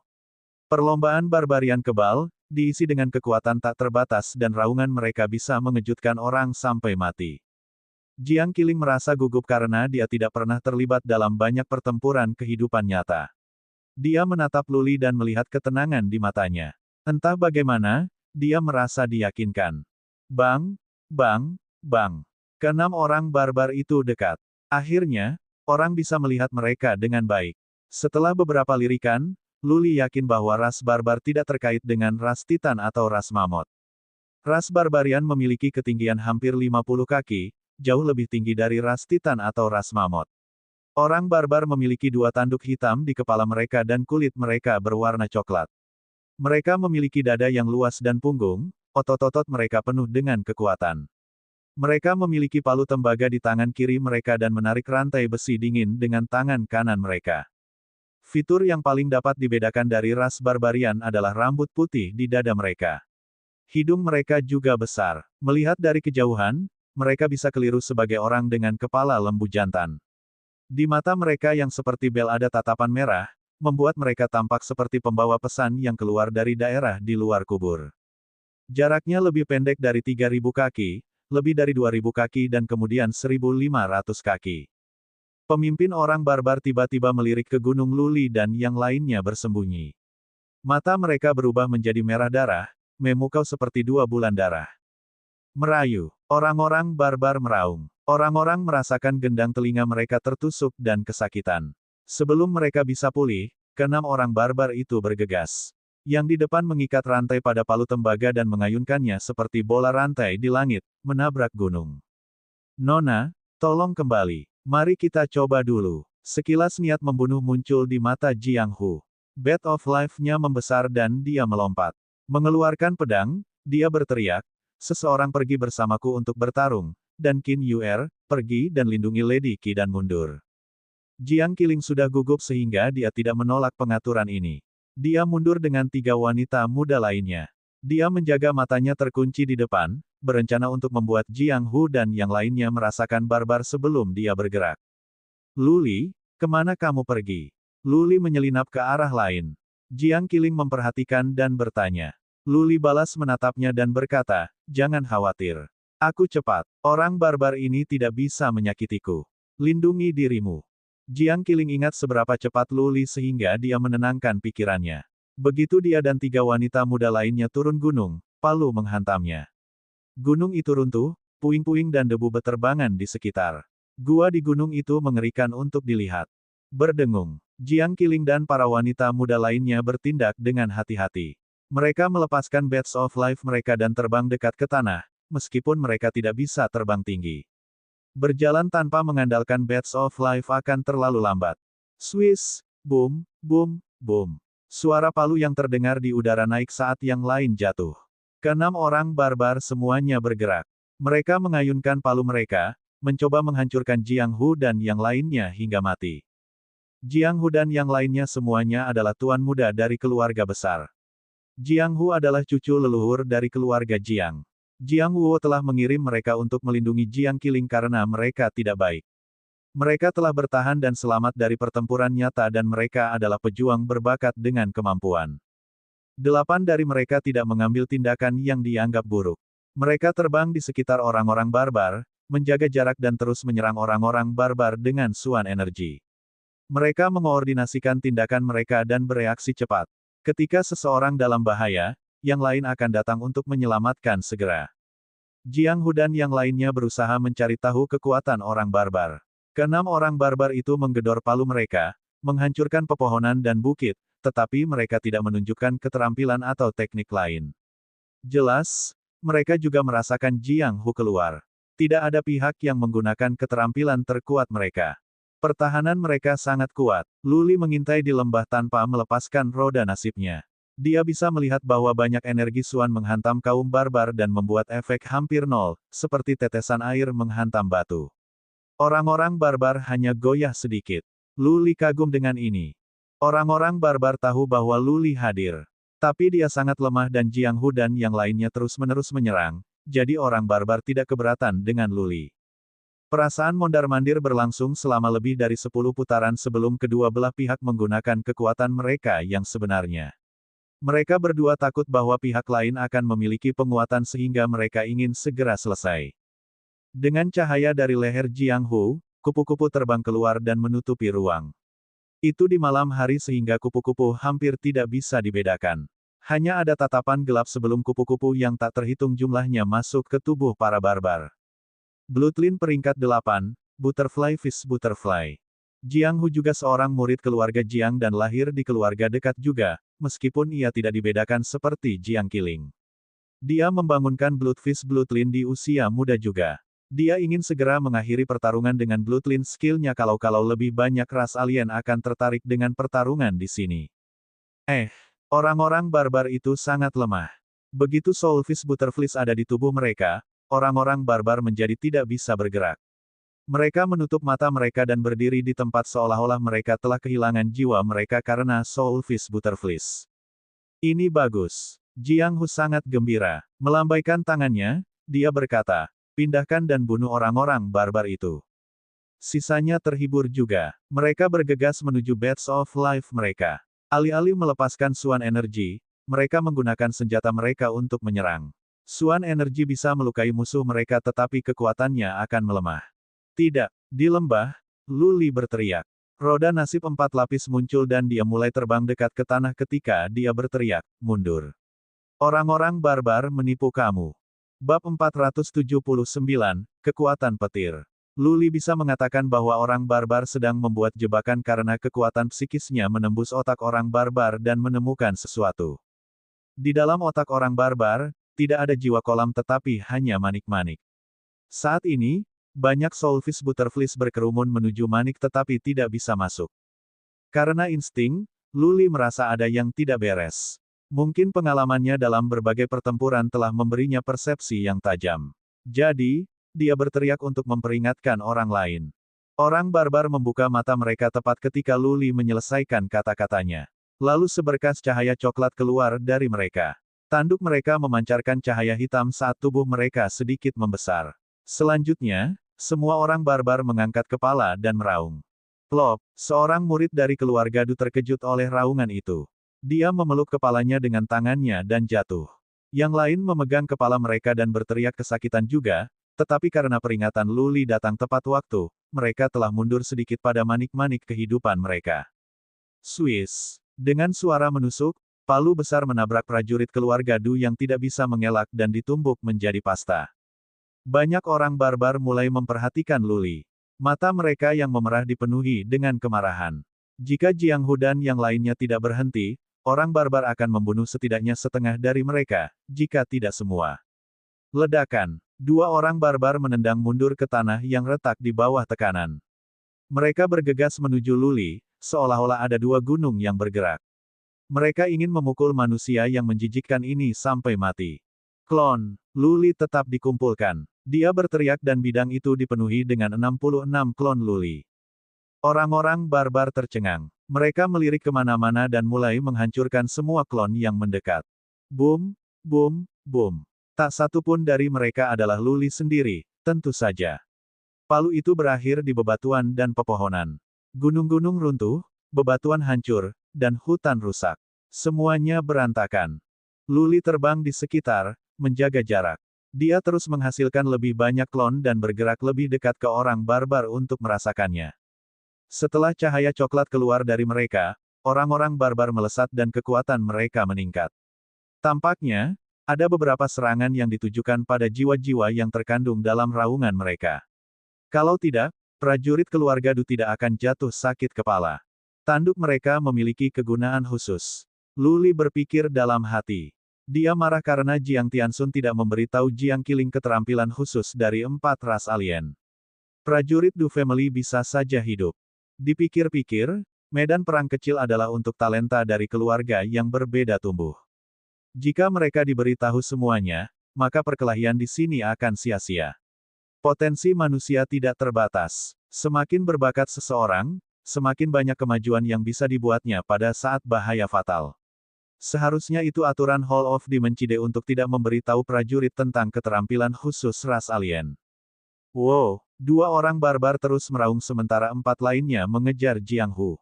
Luli hampir kebal terhadap auman saat serangan terhadap jiwa tidak valid baginya. Yang dia rasakan hanyalah rasa kesemutan di gendang telinganya. Dia tidak terpengaruh. Ini tentang waktu. Petik 2. Setelah mempertimbangkannya, Luli memutuskan untuk mengambil risiko. Semakin lama pertarungan berlangsung, semakin banyak ras alien terpikat di sini. Pada saat itu, Luli dan yang lainnya mungkin benar-benar mati di sini. Luli memiliki gagasan tentang kekuatan orang barbar setelah beberapa putaran tes. Roda takdir di bawah kakinya membentang dan begitu pula semua klonnya. Mereka semua mempercepat. Semua klon berputar di sekitar dua orang barbar, mencoba mengalihkan perhatian mereka. Luli memperhatikan yang lebih kecil di sebelah kiri yang lebih lambat. Dia percaya bahwa orang barbar ini lebih lemah dan serangannya hanya secepat orang-orang di tahap awal Noble Lord Realm. Wosh! Luli mengendalikan lusinan klon untuk mengelilingi orang biadab lainnya, mendapatkan perhatiannya sementara Luli sendiri bergerak lebih dekat ke yang lebih kecil. Ketika Luli mengeluarkan pedang panjang, semua klonnya memiliki penambahan pedang juga. Sementara beberapa klonnya datang ke barbar kecil dari depan, Luli berputar ke belakang. Barbar didukung luas. Bagi mereka, Luli seperti domba bagi gorila raksasa. Dia tidak mendapatkan banyak perhatian.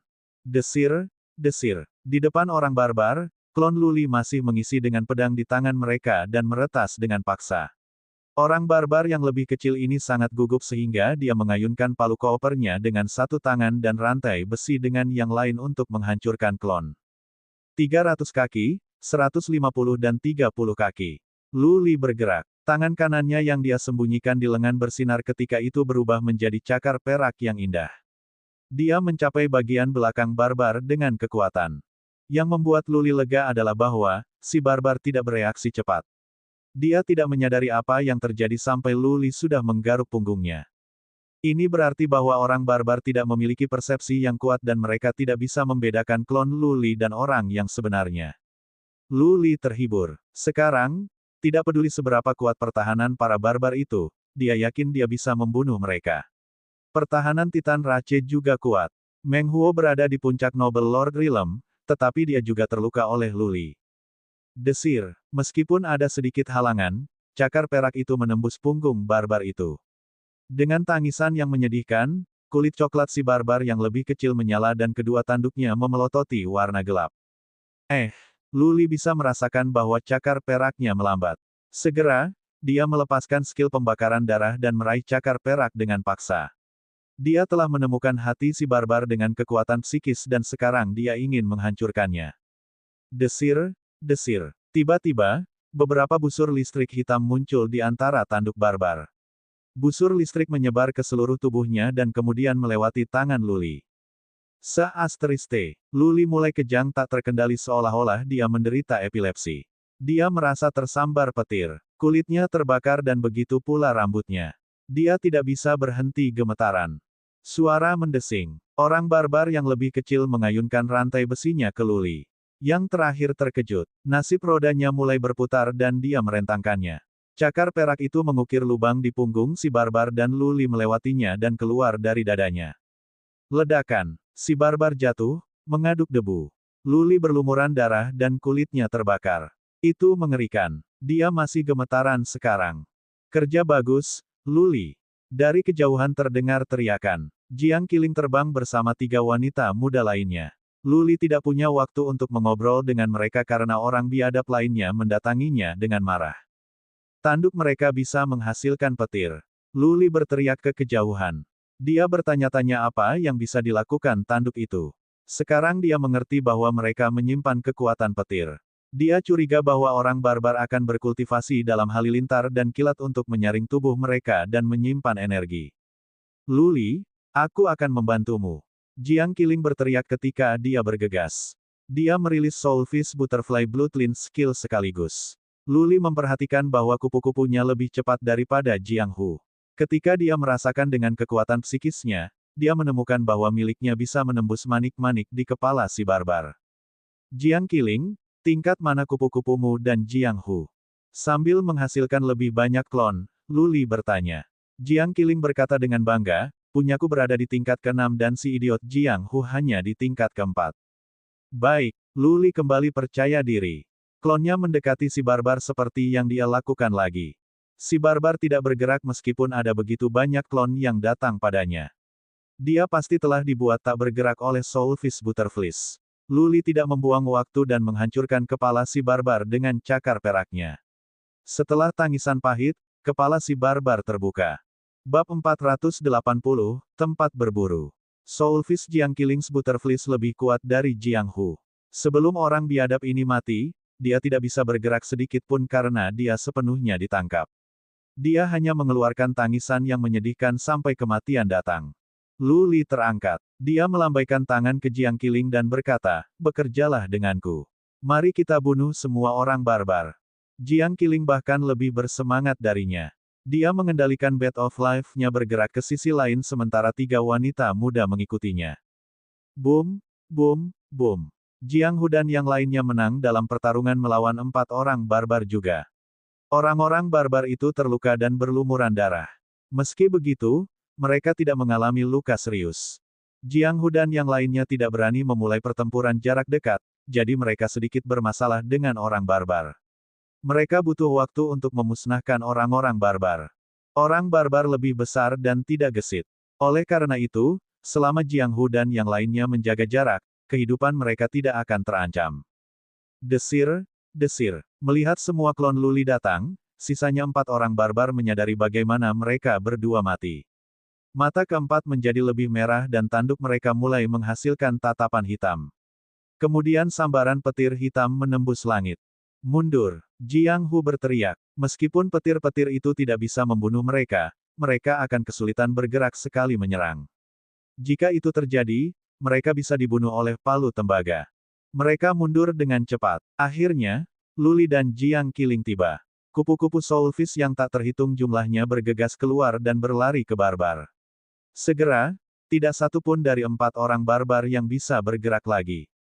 Sekarang aku melihat kekuatan sebenarnya dari Bloodline peringkat 8. Luli berseru pada dirinya sendiri. Dia pernah melihat kekuatan mistik armor dari keluarga Lu. Dia bertanya-tanya seberapa mengesankan Bloodlines peringkat 8 keluarga kerajaan lainnya. Satu klon demi satu teriakan. Yang membuat Luli lega, tidak ada orang barbar yang menunjukkan tanda-tanda gerakan. Luli sendiri terbang dan menumbuk satu kepala barbar demi satu. Jiang Hu dan yang lainnya terkejut dan terpesona oleh Luli. Mereka mengira Luli hanya gigolo, mencoba hidup dari Jiang Qiling. Sekarang mereka mengerti bahwa mereka tidak mungkin salah. Mereka berempat telah menyerang orang barbar untuk waktu yang lama dan hanya menggores permukaan. Tapi Luli dengan mudah menghancurkan kepala orang barbar dengan satu gerakan. Tentu saja, ada satu atau dua yang masih belum yakin. Mereka percaya bahwa Luli bisa melakukan ini hanya dengan kerja sama Jiang Qiling dan bahwa jika mereka yang dekat dengan orang barbar, mereka bisa melakukan ini juga. Jiang Qiling terus melepaskan skill garis darah tetapi tidak merasa lemah. Sebaliknya, matanya yang seperti rubah dipenuhi dengan cahaya. Melihat lu cakar perak yang menetes darah, dia tidak takut. Sebaliknya, dia merasa Luli menjadi lebih misterius. Dia hanya di alam abadi, tapi dia sudah lebih cepat dari seorang prajurit di tahap awal alam sovereign manusia dan memiliki kekuatan psikis yang sangat kuat. Dia bisa melepaskan begitu banyak klon yang jelas, namun serangannya begitu ganas. Berapa banyak rahasia yang dimiliki Luli? Keingintahuan dan gosip tertanam dalam sifat wanita. Ketika dia semakin tertarik pada seorang pria, dia akan jatuh cinta padanya dan kehilangan dirinya segera. Jiang Qiling berdiri di sana, tercengang, tetapi bukan Luli. Membunuh orang barbar terakhir, dia melambaikan tangannya dan berkata, "Bawa semua mayat dan mari kita bergerak." Jiang Hu dan yang lainnya tersadar. Salah satu dari mereka terbang ke tubuh prajurit keluarga Du yang bermutasi buruk, terlalu mengerikan untuk dilihat.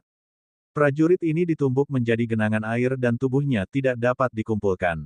Pada akhirnya, hanya pakaiannya yang ternoda darah yang diambil. Setidaknya, sebuah cenotaf dapat dibuat untuknya. Setelah itu, mereka pergi dengan cepat kalau lebih banyak ras alien akan datang dan mengelilingi mereka. Jiang Tianxun berulang kali mengatakan kepada mereka bahwa mereka harus bertarung cepat. Jika mereka merasa tidak memiliki kesempatan untuk menang, mereka harus segera melarikan diri.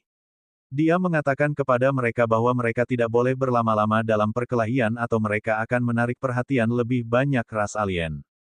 Jiang Hu membawa mereka ke sebuah gua yang memiliki tanda samar di luar. Jiang Tianxun menyebutkan bahwa gua-gua seperti ini aman dan paling kondusif untuk melarikan diri. Generasi demi generasi prajurit yang datang sebelumnya telah menemukan jawabannya. Raungan, raungan. Tidak lama setelah mereka memasuki gua, mereka mendengar raungan dari jauh. Bahkan jika mereka sudah jauh di tanah di dalam gua, mereka merasakan darah mereka jatuh. Jelas, ada sejumlah barbar yang datang, setidaknya Lusinan menilai dari suaranya. Luli dan yang lainnya tidak takut akan puluhan orang barbar. Tapi mereka baru saja selesai berkelahi dengan orang barbar dan menemukan kemampuan orang barbar, akan lebih baik jika mereka tidak bertindak terlalu gegabah. Ini bukan tempat untuk bersenang-senang. Satu langkah yang salah dapat menyebabkan kematian semua orang. Ada sesuatu yang lain. Luli merasa bahwa orang barbar yang baru saja mereka temui bukan yang kuat. Jika prajurit dari ras barbar semua seperti ini, ras itu akan membuat manusia punah. Dari zaman kuno yang jauh, 10.000 ras bersaing untuk hegemoni. Ras barbarian tidak hanya selamat, tetapi bangkit kembali dan menduduki tanah utara. Jika ras ini tidak memiliki kemampuan luar biasa, ini tidak mungkin. Kelangsungan hidup yang terkuat adalah aturan dunia. Di dunia ini, seseorang harus mengandalkan kekuatan untuk bertahan hidup. Jalan yang ditempuh Luli dan timnya aman. Meluas ke bawah sangat dalam. Sekarang auman tidak bisa mencapai telinga mereka lagi. Berjalan 1 jam lagi, mereka merasakan raungan mulai meluas ke atas lagi. Pada waktunya untuk membakar 3 dupa, mereka berjalan keluar dari terowongan. Apakah manusia menggali terowongan ini? Batu-batu di sini keras. Kurasa itu bukan pekerjaan yang mudah. Dalam perjalanan keluar, seorang prajurit keluarga Qin menikam dinding dengan senjatanya tetapi tidak meninggalkan bekas. Lumpur dan batu di sini kaku. Untuk menggali terowongan dengan panjang seperti itu akan membutuhkan artefak kelas Suan Suci dan banyak waktu. Begitu mereka keluar, semua orang mengirimkan kekuatan psikis mereka untuk memeriksa lingkungan sekitar. Memastikan bahwa mereka tidak berjalan ke penyergapan, mereka bergerak maju dengan cepat untuk mencari mangsa lagi. Iya nih, medan perang kecil ini bisa dibandingkan dengan tempat berburu. Manusia dan keempat rasnya adalah mangsa dan pemburu. Itu semua turun ke sisi mana yang memiliki lebih banyak metode dan kemampuan.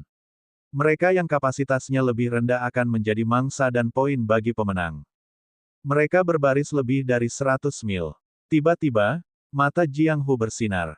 Membuat gerakan diam, dia menghentikan yang lain dan berkata, ada 4 dari balap bulu di depan beristirahat. Perlombaan bulu. Semua orang terhibur. Musuh terlemah mereka di antara 4 ras akan menjadi ras bulu yang memiliki serangan lebih lemah. Perlombaan adalah satu-satunya yang bisa terbang di sini karena sayap mereka. Namun mengingat gaya gravitasi di sini, tidak ada yang bisa terbang tinggi.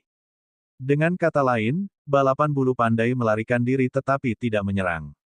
Selama tim bisa bereaksi cepat dan membunuh 4 dari Federace sebelum mereka melarikan diri, maka keempatnya akan berubah menjadi Luli dan poin lainnya. Sebarkan dan koordinasikan tindakan kita. Jiang Qiling melambaikan tangannya dan mereka menyebar menjadi 4 kelompok. Kedua kelompok berputar-putar dari samping, mendekati prajurit Federace.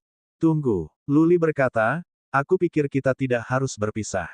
Ini adalah wilayah ras barbarian jadi bagaimana bisa ada Federace hadir? Aku pikir ada sesuatu yang salah. Apa yang salah? Jiang Qiling menatapnya dan berkata, balap bulu dapat terbang dengan cepat. Mereka selalu terbang di sekitar. Saya pikir keempatnya telah melarikan diri ke sini setelah kekalahan. Tetapi karena Anda mengatakan kita harus tetap bersama, maka mari kita lakukan itu, hanya untuk aman. Ayo pergi. Petik 2. Lu Li mengangguk. Begitu sesuatu terjadi, mereka bisa saling membantu ketika bergerak sebagai sebuah tim. Jika mereka mengalami serangan ketika berpisah, itu tidak akan berakhir dengan baik bagi mereka. Mereka berbaris diam-diam. Ketika mereka sekitar 2 mil jauhnya dari para pejuang Federace, Jiang Qiling mengeluarkan niat membunuh, melambaikan pasir tangannya berteriak, mengisi. Bab 481, berkelahi dengan perlombaan bulu. Wosh, wosh, wosh. Luli melepaskan Fate Wheel-nya sementara yang lain menggunakan Bats of Life mereka. Semua menerjang maju seperti kilat saat mereka mengunci kekuatan psikis mereka pada 4 prajurit balap bulu. Tidak, Luli berteriak tanpa ragu, ini jebakan. Menarik. Meskipun keempat prajurit ras bulu tampak panik, jiwa mereka tidak menunjukkan tanda-tanda fluktuasi. Kekuatan psikis Luli bisa menembus ke dalam jiwa mereka, yang memungkinkannya untuk melihat ini dengan jelas. Sementara yang lain ragu-ragu, Luli telah mundur. Berhenti sebentar, Jiang Qiling membuat keputusan untuk mempercayai Luli. Mengontrol Bat of Life-nya untuk terbang kembali, dia berteriak, mundur. Pilihan Jiang Qiling terbukti tepat. Di pegunungan yang jauh, ada beberapa fluktuasi yang disebabkan oleh formasi penghambatan di hutan dan rumput. Kemudian ratusan balapan bulu terbang dan menyerbu ke arah Luli dan yang lainnya seperti sekelompok belalang. Nona Qi, kamu duluan. Kami akan melindungimu. Jiang Hu berbalik dan menemukan bahwa perlombaan bulu lebih cepat daripada mereka. Dia berteriak ke Jiang Qiling segera. Pekerjaan mereka di sini adalah untuk melindunginya dan mati untuknya. Ini adalah saat bagi mereka untuk menyelesaikan misi mereka. Jiang Qiling melemparkan pandangan dingin ke semua prajurit perlombaan bulu di ekor mereka dan berkata dengan dingin, jangan konyol. Perlombaan bulu bukan penyerang yang baik. Ayo melawan mereka saat kita mundur. Ketika kita kembali ke gua kita keluar dari, kita tidak perlu takut dengan Federace lagi. Jiang Hu, dengarkan perintahku atau aku akan tinggal di sini bersamamu. Petik 2. Melihat tekad di matanya, Jiang Hu tahu dia tidak bisa meyakinkan wanita muda gila ini. Dia harus menoleh ke Luli dan berkata, Tuan muda Lu, tolong bawa nona muda kami untuk pergi bersamamu. Luli melirik Federace dan menjawab dengan dingin, dengarkan nona mudamu. Jika terlalu berbahaya, aku akan mengambil nona mudamu. Jadi, diselesaikan. Jiang Hu mengambil keputusan dan mengeluarkan pedang. Yang lainnya menghunuskan senjata mereka juga dan mengenakan baju besi. Jiang Qiling mengenakan baju besi merah yang indah, memandang Luli dan bertanya, Luli, kamu tidak memiliki baju besi. Aku tidak butuh itu. Luli menggelengkan kepalanya. Heaven Great Swan artifak tidak akan memberikan perlindungan terlalu banyak dan dia tidak bisa membeli kelas suci. Dia sangat percaya bahwa pelanggaran adalah pertahanan terbaik dan dia lebih suka dengan cara ini. Berdengung. Dia menghasilkan klon. Lusinan klon bergerak ke semua arah dengan beberapa dari mereka bergegas ke prajurit balap bulu. Jiang Hu dan yang lainnya kagum lagi. Dilahirkan di keluarga besar, mereka bisa mengatakan bahwa Luli tidak menggunakan beberapa keterampilan Suan, tetapi makna mendalam. Luli hanya di alam abadi dan dia sudah bisa menggunakan makna mendalam. Cakar peraknya juga menakutkan. Yang lain tidak berani meremehkan Luli lagi ketika dia memiliki begitu banyak rahasia ajaib. Prajurit balap bulu tertegun oleh semua klon itu. Setiap klon Luli memegang pedang dan memberikan niat membunuh yang kuat. The Federace menganggap situasinya sangat serius. The Federace menyerupai penampilan manusia. Prajurit Federace memiliki penampilan yang bagus. Mereka semua memiliki fitur halus, tubuh langsing dan sopan santun, baik laki-laki dan perempuan. Hal yang membedakan mereka dari manusia adalah dua sayap putih salju setinggi 3 kaki di punggung mereka. Mengambil keuntungan dari sayap mereka bahkan lebih cepat dari Jiang Hu. Kecepatan mereka bisa dibandingkan dengan seorang prajurit di puncak Noble Lord Realm. Desir, desir. Ratusan Federace mengeluarkan busur-busur panjang yang indah dari cincin interspatial mereka. Busur panjang bersinar ketika panah multi-warna abis. Panah memiliki udara berwarna-warni yang melingkari mereka, sangat mengerikan. Klon hancur satu demi satu dan prajurit balap bulu mengejar. Mereka tidak keberatan klon terbang ke segala arah dan membentuk formasi kipas untuk menutup pada manusia. Desir, desir. Panah berbagai warna menembus langit, membuat suara melengking. Semua orang di tim Jiang Qiling merasa terkunci dengan niat membunuh. Tongkang, Jiang Hu dan yang lainnya bergerak. Sambil berlari, mereka menembak suan energi untuk menyerang. Seseorang dari mereka menghasilkan sinar cahaya pedang, yang lain bayangan tinju atau telapak tangan. Bang, bang, bang. Ledakan pecah saat suan energi menyerang dan panah saling berhadapan. Meskipun panah masih bergerak maju, mereka melambat dan kekuatan mereka terkuras. Yang sedang berkata, ada terlalu banyak dari Federace, jumlah seluruhnya di atas 100. Di sisi lain, sisi Luli hanya memiliki 12. Juga, panah dilepaskan dengan kecepatan sangat cepat.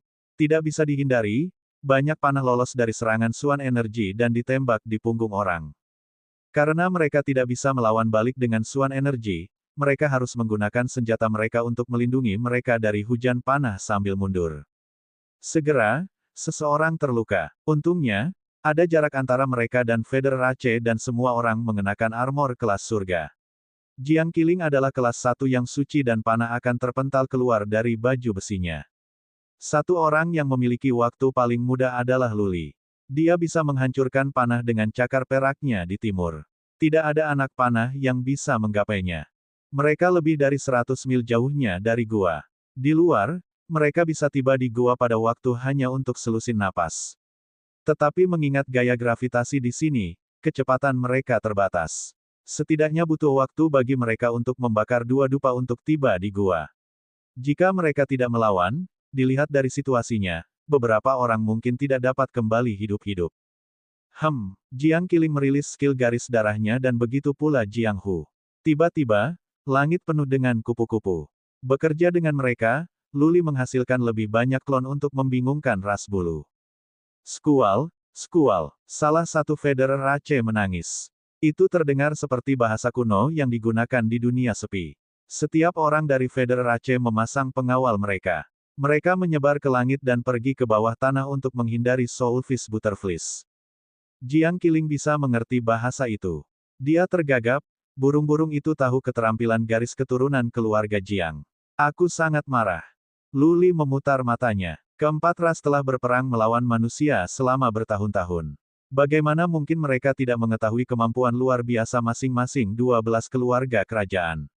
Itu normal bagi ras bulu untuk mengetahui tentang Soulfish Butterfly mengingat bahwa itu adalah Bloodline peringkat ke-8 dengan fitur yang berbeda. Begitu banyak Soulfish Butterflies dikirim tetapi hanya 2 dari Federace yang terkena. Yang lain dari Federace telah menyebar. Soulfish Butterflies tidak bisa melakukan perjalanan jauh dan mereka secara bertahap menghilang di udara. Suara mendesing. Setelah menghindari Soulfish Butterflies, prajurit Federace segera kembali. Mereka terus mengeluarkan lebih banyak panah.